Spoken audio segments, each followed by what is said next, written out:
I'm trying to get to where the sun's not in my eyes. On the live stream this morning, I talked a little bit about that I had put a battery charger on my truck and that I probably should have videoed it.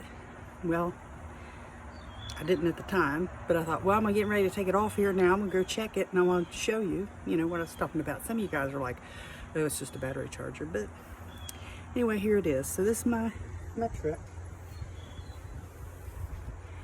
And that's the little charger. And you can see where the needle is right there. That's where it's been all along. So the husband, Mr. Holstein, thinks that one of these cables is bad or loose or something.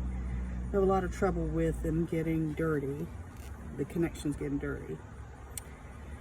So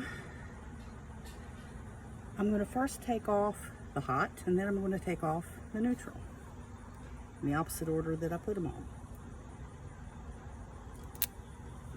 A little pop there.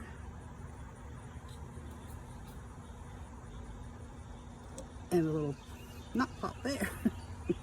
It can be worrisome. It's noon, so that's why the sun's where it is. It can be worrisome when you're not used to doing this, fooling with the electricity this way.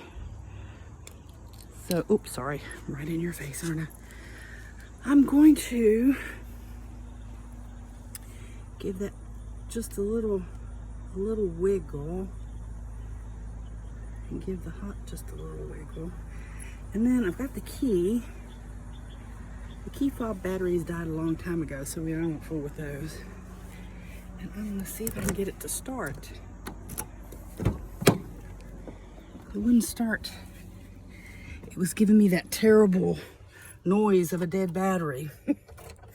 So there it goes. That's all it was. It was just loose because that battery terminal, that battery charger, it didn't change, the needle on it. So there it is. I'm gonna let it sit here and idle for a while, just in case. And that's it. That's it. Me and my little Chevy, my Chevy Colorado Crew Cab 2005 model. He's still working hard for me. Thanks. We'll see you later. Bye.